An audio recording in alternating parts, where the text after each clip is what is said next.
Hello friends, welcome back to my channel. আশা করি সবাই ভালো আছো, আমিও খুব ভালো আছি। আবার চলে এলাম আমি একটা নতুন কন্টেন্ট নিয়ে। কন্টেন্ট পুরনো, ভিডিওটা নতুন, সেই জন্যই নতুন কন্টেন্ট বলি। যদি ভালো লাগে আমার ভিডিওটা তাহলে সঙ্গে থেকো, স্কিপ না করো। আচ্ছা, দেখো, মানুষ কত রকমভাবে বুদ্ধু বানায় না? আমরা বুদ্ধু হই, জেনে শুনে হই, কিছুটা না জেনে হই, কিছুটা ভালোবেসে হই। কিন্তু এই যে যখন এই বুদ্ধু বানানোটা চলতেই থাকে, এটা কিন্তু আর অজানা থাকে না। আমাদের সামনে কোনো না কোনোভাবে এই চালাকিটা, যারা বুদ্ধু বানায় আমাদের, তারা তো নিজেদের অতি চালাক ভাবে, সেই তাদের চালাকিটা ঠিক কোনো না কোনোভাবে আমাদের সামনে চলেই আসে। কারণ বলে না, অতি চালাকের গলায় দড়ি, বা নিজেকে চালাক ভাবতে ভাবতে অনেক সময় লোক ওভার কনফিডেন্ট হয়ে যায়। তখন এমন একটা কিছু করে বসে যাতে কিনা সন্দেহ করতেই হয়, এবং সন্দেহটা যে খুব অমূলক নয় সেটাও আমরা কেন সবাই মোটামুটি বুঝতে পারি, নাহলে একই জিনিস সবার মনে হবে কেন। হ্যাঁ, আজকের কন্টেন্ট আমার অবশ্য করেই টিয়াকে নিয়ে। টিয়ার প্রসঙ্গেই আমি বলতে চাইছি। আজকের ভিডিওটা যারা দেখবে সেই ভিডিওটা বেসিস করে বলবো, কিন্তু তার আগে বলে নিই, এই যে টিয়া, তার ছেলের এত বড় অসুখ আমরা জানি, তার জন্য ওর প্রতি আমাদের সহানুভূতি রয়েছে, এবং আমরা সবাই মনে প্রাণে চাই ছেলেটা সুস্থ হয়ে বাঁচুক। এবং এই যে একটা রোগ, সে যে কী ধরনের কষ্টকর রোগ যার হয়েছে, তার শুধু হয় না, ফুল ফ্যামিলি এটার সঙ্গে লড়াই করে, আমরা জানি, সমস্তটা জানি। তাই তো তার পাশে আমরা সবাই মিলিত প্রয়াসে যার যতটুকু ক্ষমতা সেইভাবে দাঁড়াতে চেয়েছি। কিন্তু যদি কেউ, কোনো মানুষ সেই রোগটাকে নিয়ে বিজনেস বলবো না, ফায়দা লুটতে চায়, বিজনেস বলবো না এটাকে আমি, হয়তো তার প্রয়োজন, হয়তো রোগের জন্য অনেক চিকিৎসার টাকার প্রয়োজন, সবটাই মেনে নিলাম। কিন্তু যখন তার সেই অবস্থাটা থাকা সত্ত্বেও লোকের সামনে হাত পাতে, তখন কিন্তু তাকে আমরা আর সেই ভালোর চোখে দেখতে পারি না। এটাই হচ্ছে কথা। সে দুস্থ নয়, সে বড় ইউটিউবার, সে ভালো টাকা ইনকাম করে মাস গেলে, কিন্তু তার অনেক অনেক চাহিদা, অনেক অনেক আশা এবং উচ্চাশা। শুধু আশা বললে ভুল হবে, উচ্চাশা। অনেক কিছু করব, অনেক কিছুতে ইনভলভ হব, মানে সব কিছু দিয়ে রোজগার করব, ভালো খারাপ নয়, সব প্রচেষ্টা নিয়ে তুমি থাকো, তোমার মতো করে থাকো, এখানে তো আমাদের বলার কোনো কারণই নেই।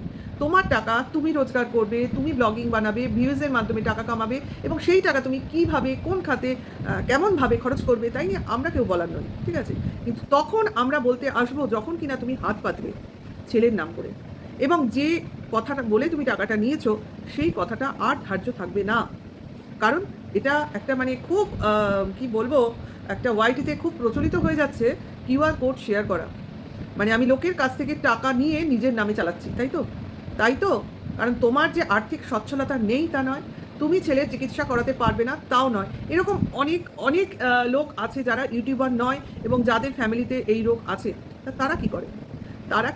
তারা কি এই ইউটিউবে চ্যানেল খুলে টাকা চাইতে বসে? না তাদের মতো করে চেষ্টা করে, না সরকারি সাহায্য চায়? এইগুলো তো চায়। ইউটিউবে কিউআর কোড শেয়ার করে কী ধরনের মানসিকতার পরিচয় দিচ্ছ? তাও আমরা এগুলো না ভেবেই তোমার পাশে দাঁড়িয়েছিলাম, কিন্তু তারপর যে জিনিসগুলো তুমি দেখাচ্ছ সেগুলো আর আমরা ঠিক মেনে নিতে পারছি না। কারণ টাকা যারই হোক, তোমার নয়, সেই টাকায় তুমি কি করছো? তোমার ফুটানি করছো, এবং কিছু দেখাতে চাইছো আমি একে ওকে দান করছি। যে পরিমাণ টাকা উঠেছে তার থেকে তুমি যদি 1-2 লাখ টাকা দানও করো, তাতে কি এসে যায়? তাহলেও তোমার কাছে যা থাকবে যথেষ্ট, এবং সেই টাকা তো তুমি নিশ্চয়ই ঘরে ফেলে রাখোনি, ব্যাংকেই আছে, এবং প্রতিনিয়ত তার ইন্টারেস্টটা তোমার অ্যাকাউন্টেই ঢুকবে, কোনো চ্যারিটেবল সোসাইটিতে যাবে না।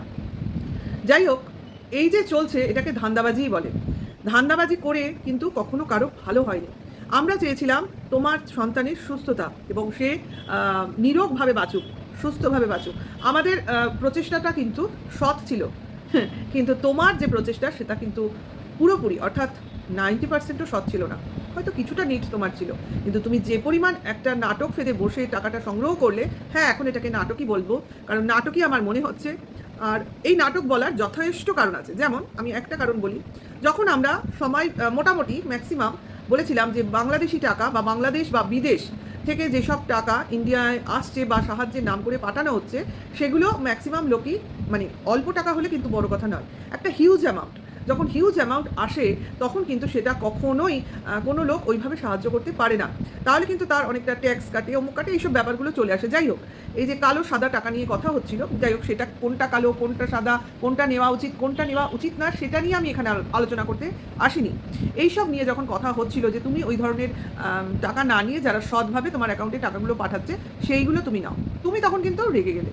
কেন, কিভাবে টাকা আসছে, কোনভাবে টাকা আসছে, আমার সেটা দেখার দরকার নেই, আমার টাকা নিয়ে কথা। তাহলে যে মা সৎ থাকে, যে মা ছেলের সুস্থতার জন্য টাকা কি বলবো সাহায্য চায়, সে কি সেই পরিমাণ নেই যে আমার চুরির টাকাই আসুক আর ডাকাতির টাকাই আসুক বা রাস্তায় পড়ে থাকা ইউজ অ্যামাউন্টই হোক, সেই টাকাটা আমার দেখার দরকার নেই, আমার টাকা নিয়ে দরকার।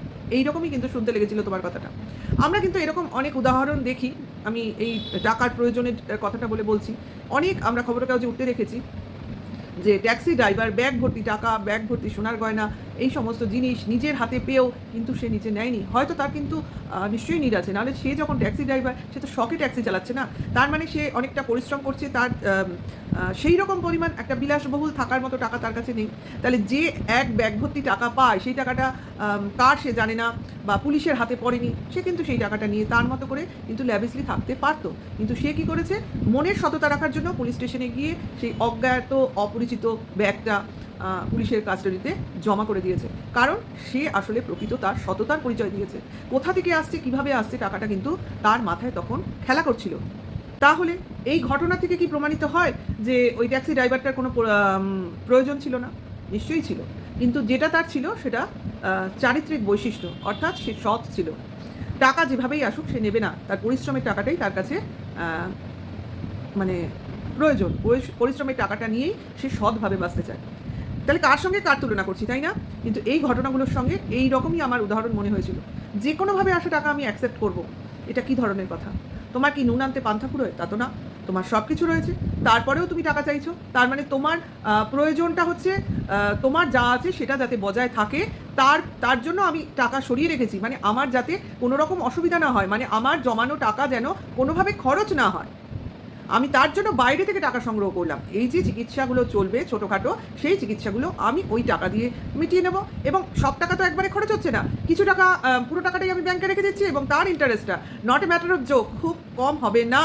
আমরা জানি এখন ব্যাংকের ইন্টারেস্ট রেটের সঙ্গে আমরা মোটামুটি সবাই পরিচিত। তাহলে কী পরিমাণ টাকা আসতে পারে বা তার ইন্টারেস্ট কত হতে পারে, আমাদের সবারই একটা হিসাব নিকাশ জানা আছে। তাহলে কে লাভবান হলো আর কে লোকসান করলো, সেইটা কথা না। কথাটা হলো হয়তো তুমি একবারে কিছুটা রোজগার করে নিলে, কিন্তু তোমার কর্মফল কে ভোগ করবে? এটা কি কখনো ভেবেছো? মানুষকে চিটিং করে টাকা নেওয়া ভগবানও সহ্য করে না, এটা কিন্তু বড় কথা। কারণ তোমার মধ্যে তো কোনো নমনীয়তা নেই, তোমার মধ্যে কোনো আমি বলবো ভদ্রতাও নেই। যেটা বলো সেটা তোমার নিজের অতিরিক্ত জ্ঞান, যেটা জাহির করতে আসো। কিসের জ্ঞানী তুমি কিসের জ্ঞানী? তোমার তো বাস্তব জ্ঞানী নেই। তোমার যেটা জন্মেছে সেটা হচ্ছে অত্যন্ত অভাব থেকে টাকা পয়সার প্রতি একটা লোভ। এবং তুমি খাটতে পারো, নিশ্চয়ই খাটতে পারো, কিন্তু খাটতে খাটতে বলে না মানুষের পয়সার প্রয়োজন কখনো কম হয় না, কাজে সেই প্রয়োজনটা তোমার ক্রমশ বেড়েই চলেছে। হ্যাঁ, তার মধ্যে তোমার ছেলে অসুস্থ, অবশ্যই এটা আমাদের কাছেও খুব কষ্টকর, তোমার কাছে তো কষ্টকরই, একজন মা বাবার কাছে খুবই কষ্টকর। কিন্তু তার যে ছেলে অসুস্থ এই পরিমাণ, তার বাবা মার এই রূপ আমরা ঠিক আমাদের মনেও রাখি না, মানে মনেও তাদের স্থান আসে না, সেইভাবে আমরা তাদের ভাবতেই পারি না। তাহলে আজকের ভিডিওতে চলে আসি বন্ধুরা। কি এলো না, আমাদের টিয়ার ছেলের জন্য একটা বাইক এলো, মানে কিডস বাইক যাকে বলে। আচ্ছা, এই কিডস বাইকগুলোর দাম নিশ্চয়ই আপনাদের জানা আছে। আমি ফ্লিপকার্টে গেলেই দেখতে পাবেন, কিডস বাইক বলে সার্চ করে নেবেন, 10,000, 12,000, 16,000 এরমভাবে সব দাম ফিক্সড করা আছে, এবং সাইজ অনুযায়ী আছে, মানে 2 বছর, 5 বছর, 7 বছর, 13 বছর, এরকম সেকশন ওয়াইজ ভাগ করা আছে। আবার বেবিজ বাইকও আছে। এইরকম সমস্ত সেকশন ভাগ করে বাইকের রেঞ্জ এবং তার প্রাইস সমস্ত ফ্লিপকার্টে দেখা যায়, ঠিক আছে? তাহলে আমাদের টিয়ার বাড়িতে বাইক এলো, এটা কিন্তু কোনো দোকান থেকে আসেনি। যদি বন্ধুরা ভিডিওটা দেখে থাকো তাহলে অবশ্য করেই ওই প্যাকেটের দিকে নজর করবে, এবং খুব ভালো করে জুম করে দেখলে দেখতে পাবে ওই প্যাকেজিংটা এসছে ফ্লিপকার্ট থেকে। হ্যাঁ, ওটা ফ্লিপকার্টেরই প্যাকেট ছিল, যেটার থেকে বক্সটা আনবক্সিং করে বাইকটা বার করা হলো, ঠিক আছে? তাহলে এখানে আমি ধরে নেব ওরা ফ্লিপকার্টে অর্ডার করে বাইকটা কিনেছে, এছাড়া তো আর কোনো রাস্তা নেই, তাই না? এইবার ফ্লিপকার্ট বোধহয় ওদের বাড়িতে অর্ডার করে না, কোথাও থেকে নিয়ে আসতে হয় নাকি? কারণ কেউ তো অর্ডার ডেলিভারি করতে আসেনি, গাড়ি করে প্যাকেট ওর হাজব্যান্ড নিজে নিয়ে আসলো, তাই না? তাহলে ফ্লিপকার্টের অর্ডার তো জানি আমরা বাড়িতে আসি, তাহলে এটা কি অন্য কোথাকার অ্যাড্রেস দেওয়া ছিল? এইটা আমার ফার্স্ট কোশ্চেন। সেকেন্ড, ছেলেটার খুব ইচ্ছে এই ধরনের বাইকে চড়ার। তা টিয়া বলল ছেলে খুব খুশি, অনেক দিন ধরে বায়না করছে, কোথা থেকে দেখেছে এই বাইকটা সে ঠিক জানে না। কোথা থেকে আবার দেখবে, আমরাই তো জানি কোথা থেকে দেখেছে। হ্যাঁ, টনদীপের ছেলের সেই গিফটেড বাইক, ওইখান থেকেই তো আমরা কিডস বাইকটা দেখেছি, সেম বাইক। তাহলে কোথা থেকে দেখেছে মানে তার মানে এইখানে আমি বলছি বাচ্চাদের তো দেখো, একটা বাচ্চাদের খেলনা দেখলে, একে অপরের খেলনা দেখলে ইচ্ছেই হয় ও জিনিসটা আমার থাকলে ভালো হতো, তাহলে এখানে তো একটা ইন্টারেস্টিং বাইক হবেই। তা আমার এখানে একটাই প্রশ্ন, ছেলেটা তার মানে ব্লগিং দেখে? এক নম্বর, নিশ্চয়ই দেখে, না হলে দেখলো কী করে যে কিষাণু বাইকে চড়ছে? এটা জানলো কী করে? নিশ্চয়ই দেখে, মানে মোবাইল টিভি এগুলো ওর হাতে সবসময় থাকে, ও এগুলো খেয়াল করে। অথবা টিয়ার ব্যক্তিগত ইচ্ছা যে ছেলেকে বাইক কিনে দেবে, ওরকম সেটাও হতে পারে, তাই না? তাহলে দুরকমই ভাবনা আমরা ভাবতে পারি। কিন্তু এই যে টিয়া মাঝখান দিয়ে বললো কোথা থেকে দেখেছি জানি না, এটা পুরো মিথ্যে কথা বলে গেল। এটা টোটালি ও মিথ্যে কথা বললো। ওই গ্রামে বসে ও কোথা থেকে বাইক দেখবে বাবা, একমাত্র টিভি আর মোবাইল ছাড়া, তাই না? আচ্ছা, সেকেন্ড, বাইক আনবক্সিং হলো। আচ্ছা, বাইক আনবক্সিং করে যখন রেডি করছে তখনও ঠিকমতো ফিটিংস হয়নি। এক তো মাঠের মধ্যে করছে, ধুলোবালির মধ্যে ফিটিংসটা করছে, করতে করতে টিয়া বললো বাইকটা মনে হয় ছোট হয়ে গেছে। মানে ওর ছেলে যথেষ্ট লম্বা, এবার ওই বাইকে বসে চালাতে গেলে পা কখনোই প্যাডেলের উপর তুলতে পারবে না, মানে পাগুলো তো বেশি লম্বা হয়ে গেলে যা হয়। ওর হাইটের বাইক, তার জন্যই কিন্তু আমি প্রথমে বলে নিয়েছিলাম যে সব রকম সেকশন পাওয়া যায় বাইকের, 5, 7, 10, 13 সব এজের বাইক পাওয়া যায়। তাহলে সেটা ওরা ঠিকভাবে দেখে হয়তো অ্যাড টু কার্ট করেনি বা অর্ডার দিতে পারেনি। তাহলে আমি আগে জিনিসটা না দেখে একটা মাঠের মধ্যে আমি আনবক্সিং করলাম, এবং ফিটিংস করতে করতে তখনও সেটাকে চালানোর মতো অবস্থায় আসেনি বা ওটার ওপর কেউ ওঠেনি, তখনই বলল যে ওটা হয়তো সাইজে একটু ছোট। আচ্ছা, বললো, সন্দেহ প্রকাশ কিন্তু করলো। তারপরেই বাচ্চাটা গাড়িতে করে চালাচ্ছিল, আমরা দেখেছি, এবং ও কোনোভাবেই পা পাচ্ছে না, এবং বাইকটা মনে হচ্ছে ওর থেকে অনেক ছোট। জাস্ট ওই গাড়িগুলো আছে না যে প্যাডেল করে গাড়ি চালায়, ওই রকম একটা গাড়ি চালাচ্ছে মনে হলো। তাহলে এখানে আমি বলে নিই, এক তো ওই ধরনের সাইকেলের দাম আর বাইকের দামের মধ্যে হিউজ ডিফারেন্স। আচ্ছা, টাকাটা তার মানে এর কাছে কোনো ফ্যাক্টর না, যে কিনা দুদিন আগে টাকা চাইছিল ভিউয়ার্সদের কাছে। আচ্ছা, তুমি দেখলে বাইকটা সাইজে ছোট, ফ্লিপকার্টের অর্ডার দেওয়া। আমার প্রশ্ন এখানেই, তাহলে বাইকটা কেন রিটার্ন গেল না? ফ্লিপকার্টের জিনিস তো সবসময় ডেলিভারি ডে রিটার্ন অপশান থাকে, 7 days 10 days একটা রিটার্ন অপশান থাকে, খাওয়া দাওয়ার জিনিস বাদে, ঠিক আছে, বা কিছু কসমেটিক্স বাদে, এগুলো দেওয়া থাকে, রিটার্ন অপশান দেওয়া থাকে। আমরা ম্যাক্সিমাম ওই রিটার্ন অপশান দেখেই জিনিস অর্ডার দিই, যে দেখবো জিনিসটা ঠিকঠাক আছে নাকি, তবে জিনিসটা রাখবো, নাহলে জিনিসটা আবার ফেরত দিয়ে দেবো।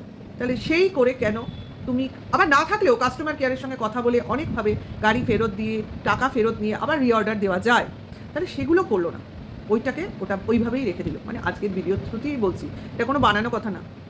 তাহলে এখানে আমার একটাই প্রশ্ন হচ্ছে যে আমি যখন পয়সা খরচ করে আমার ছেলে বা আমার পরিবারের কারোর জন্য কোনো জিনিস অনলাইনে কিনবো, এবং সেই জিনিসটা যখন আমার ঠিক হবে না, বা জিনিসটা চলবে না, বা জিনিসটা আমার পছন্দ হলো না, বা ডিফেক্টিভ হলো, বা সাইজে যেটা প্রবলেম হলো, তখন তো সেটা আমি রিটার্ন করবো, কারণ টাকাটা তো অনেকটা বড়। আমি তো কোনো টাটা বিল্লা নই যে আমার ওই টাকা গেছে যাক, একবার অর্ডার দিয়েছি তো কী হয়েছে, আবার একটা অর্ডার দেবো, এরকম একটা ব্যাপার তো নয়। তাহলে আমি লোকের কাছে টাকা চাইতে বসতাম না। তাহলে সেটা কিন্তু আমি করলাম না। আমি কি করলাম, ওটাকে রেখে দিলাম, এবং আমার ছেলে এবং ছেলের এক দাদা না ভাই, সে ওই মাঠের মধ্যেই ওটাকে নিয়েই চলতে লাগলো। মানে জিনিসটাকে একদম ইউজ করে ফেললাম, সেটাই বলতে চাইছি। তাহলে কেউ নিজে টাকা দিয়ে কেউ ছোট জিনিস কিনবে? আমার এটা প্রশ্ন। তারপরেও আবার এটা মনে হচ্ছে, দেখো কেউ ওকে আবার গিফট দিল নাকি, হলেও হতে পারে, কারণ ফ্লিপকার্টে এসছে, আবার জিনিসটা সাইজেও ঠিক না। গিফটের জিনিস হলেও অনেক সময় রিটার্ন দেওয়া যায় না, তাই না? অনেক রকম ব্যাপার থাকে, তো সেটা হলেও হতে পারে। এটা কিন্তু আমার অনুমান, এটা কিন্তু ভিডিওতে দেখিও নি, জানিও না। এখন চারিদিকে এত গিফট চলছে, তো তাই আমার মনে হলো কেউ যখন জিনিস নিজে পয়সা দিয়ে কিনবে, সে যেভাবেই আমি পয়সাটা চাই না কেন, চেয়ে নিই বা আমার নিজের রোজগারে কিনি, সেটা বড় কথা না। কথাটা হলো আমি ছেলের শখ পূরণ করলাম, কিন্তু জিনিসটা ছেলের সাইজে হলো না, ছোট হয়ে গেল, হয়তো এখনই চড়তে পারছে না, এরপরে আরও চড়তে পারবে না, কারণ জিনিসটা ফালতুই পড়ে থাকবে, আর এইসব জিনিসের রিটার্ন ভ্যালুও খুব একটা থাকে না। তাহলে সেক্ষেত্রে আমার পয়সাটা যেখানেই রিটার্ন অপশান থাকে, আমি এটা বারবার বলছি, সেটা কেন রিটার্ন হলো না বা করার ইচ্ছাটা দেখালো না, যখন জিনিসটা ঠিক হয়, তাই না? এটাই তো আমরা ভাববো। তাহলে এটাও কিন্তু হতে পারে, হয়তো বা কারোর থেকে গিফট পেয়েছে, দেখো হতেও পারে, কারণ আমাদের টিয়া কিন্তু অনেক কন্ট্রোভার্সি ক্রিয়েটারদের সঙ্গে বন্ধুত্বপূর্ণ সম্পর্ক আছে, যারা কিনা এইসব টাকা নেওয়াটাকে খুব একটা নগণ্য চোখে দেখে না। কাজেই হতে পারে যে এইভাবেও হয়তো ওটা এসছে, তার জন্য ওই রিটার্ন করার কথা ওদের মাথায় আসেনি। এসছে যখন গিফট আসুক, অসুবিধা নেই, শখটা তো আমার পূরণ হয়ে গেল। এইটাই বলতে এলাম। জানি অনেকেই বলবে একটা অসুস্থ ছেলেকে তার বাবা মা কিনে দিয়েছে, এটা নিয়ে বলার কি আছে? না, কিচ্ছু বলার নেই, অবশ্যই কেন, কিন্তু জিনিসটা যদি ঠিক হতো তাহলে কিছু বলার ছিল না। আর গিফট হলেই মানুষ ফেরত দেওয়ার মানসিকতা দেখায় না, তাই না? দিয়েছে তার টাকা আমার কাছে, কিছুদিন তো ছেলেটা ওটাকে নিয়ে তার শখটা পূরণ করবে, এই মেন্টালিটিতে যদি রেখে দেয় তো ঠিক আছে। আবার অনেকে বলবে দেখো এক বাবা মা এইভাবে অসুস্থ ছেলের একটা শখ পূরণ করলো, এরা এইভাবে কন্ট্রোভার্সি করছে। না, আমরা কিন্তু সেই জন্য কন্ট্রোভার্সি করছি না, অবশ্যই পূরণ করুক, কিন্তু এই সময় যখন কিনা ওর ছেলে জন্য এইভাবে ক্রাইসিস দেখালো টাকার, অমুক করবো তমুক করবো, কিন্তু জিনিসটা হলো না, তারপরেই এইসব শখ পূরণের পালা শুরু হয়েছে, তাই না? নিশ্চয়ই ছেলের শখ পূরণ করবে বাবা মা, সে তো স্বাভাবিক, কিন্তু নিজের টাকায়, তাই না? আমার ছেলেকে আমি কিনে দেবো, সেখানে কিন্তু বাইরের লোক কথা বলার অধিকারই পায় না, কিন্তু তাদের অধিকার বা তাদের সুযোগটা কিন্তু আমি করে দিচ্ছি। এইটা হলো টিয়ার সঙ্গে যারা কিউআর কোড শেয়ার করে না তাদের তফাৎ। ঠিক আছে, তাহলে এটাই বলতে এলাম। যাদের ভালো লাগবে আমার ভিডিওটা তারা লাইক কমেন্টস শেয়ার করো, আর নতুন হলে চ্যানেলটাকে সাবস্ক্রাইব করে নিও। ভালো থেকো, সুস্থ থেকো, নেক্সট ভিডিও ওয়েট করো। Tata, by.